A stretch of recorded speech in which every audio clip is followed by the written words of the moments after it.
Hello chess lovers, Suren here, and in this video I want to share with you a very dramatic game which the 8th world chess champion Mikhail Tal played against Soviet chess player Evgeni Sveshnikov.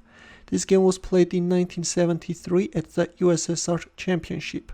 In this game Tal had white pieces and he opened up with e4, to which Sveshnikov responded with Sicilian defense, knight f3 e6, and d3. Tal is keeping the game in the lines of closed Sicilian, which is a nice way of avoiding the heavy theory. d5, queen e2.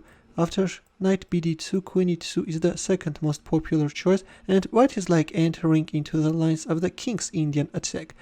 Usually white is playing knight bd2, queen e2, e5, g3, bishop g2. This is how the standard king's Indian attack setup looks like, but after queen e2, black went for an immediate exchange on e4. d takes e4, b6, knight c3, bishop b7, bishop f4, a6, rook d1, knight d7, g3, bishop e7, bishop h3.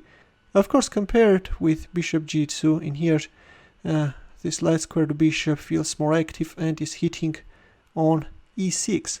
h5 by Sveshnikov. Instead of going for development, he's trying to create some noise.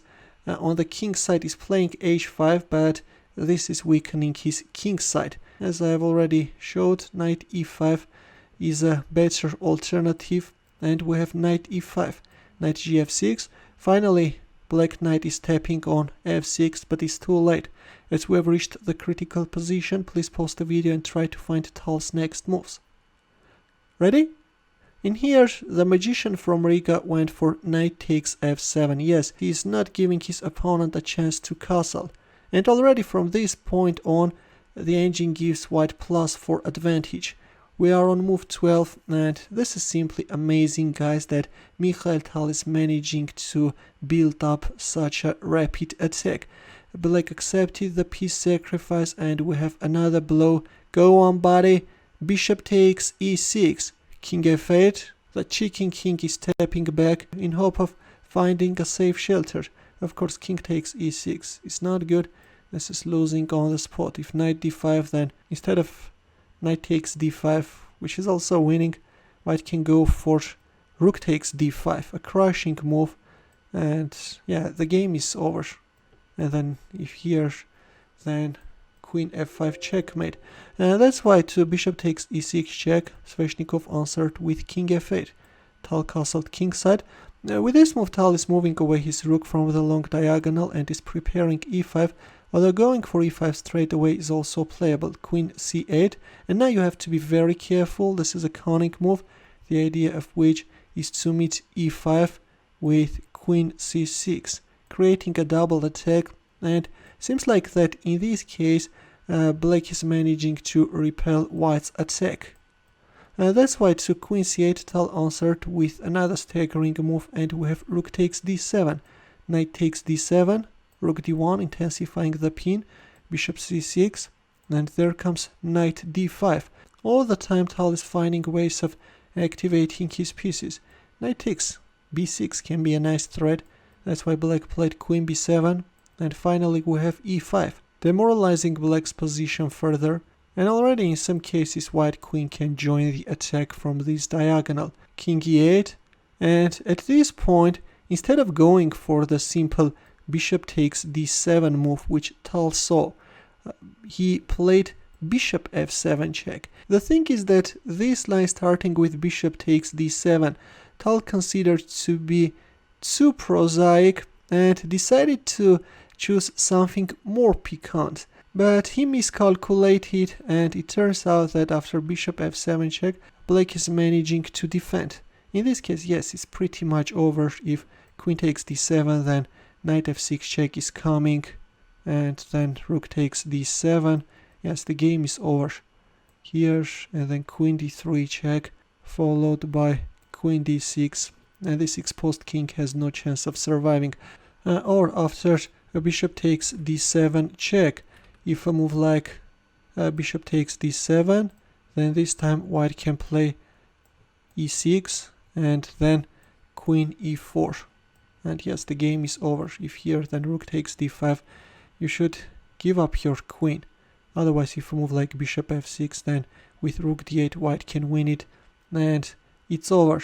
But instead to king e8, Tal answered with bishop f7 check.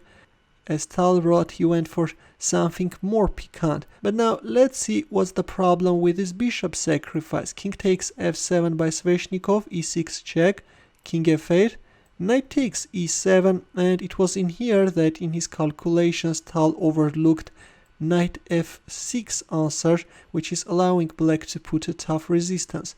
Tal was hoping for king takes e7, and in this case he is actually managing to announce a very picturesque checkmate. He can play queen c4 check, if king g6 then rook d6 check, and then if king h7 then rook h6 check. Truly a marvelous move, right? You are sacrificing your rook as well, and then you are announcing an epaulette mate. This black king sandwiched between a pawn and a rook is getting killed. But in our game, Sveshnikov answered with knight f6, and now it's Sveshnikov who has an advantage. Here Tal played bishop d6, threatening knight takes c6, discovered check, king e8, knight f5, and now bishop takes c5 followed by knight d6 is a threat. That's why black hurried with neutralizing this knight as soon as possible.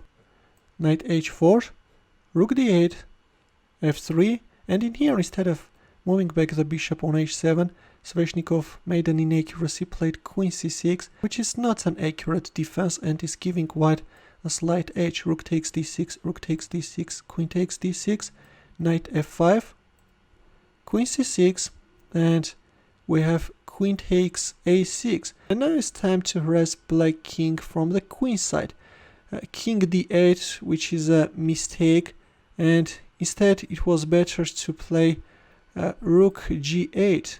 Put the rook on a square where it's protected, at the same time cover the g7 square, and rook h7 is also equally strong.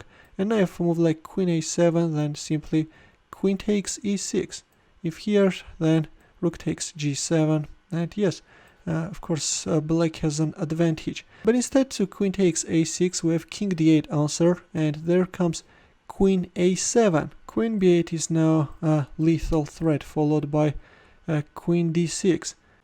That's why Sveshnikov removed this wedge from e6, and we have queen b8 check, queen c8, queen d6 check, queen d7. Well, Sveshnikov could actually try his luck and he could cover his king with the knight. Not sure what's gone wrong in his calculations. In this case, it's not like that white can force an easy draw. This is a line which is pretty much playable, but instead he was eager to end up this game. This nightmare I would rather call in a draw. And finally at this point, on move 34, draw was agreed. Instead of choosing a simple win, Tal went after a beauty, tried to announce a very picturesque checkmate, but that piquant line betrayed him and Sveshnikov managed to put resistance. Although Tal's pressure was so big that even in that case Sveshnikov failed to find the most accurate moves, which allowed Tal to force a draw by giving a perpetual check. All in all, this game was interesting and I hope that you enjoyed it greatly. In the end, a chess puzzle for you where the task is to find mate in 4. It's black to move and I will wait for your answer in the comment section. Feel free to check out my early uploads as well. I will see you in my next video. Take care.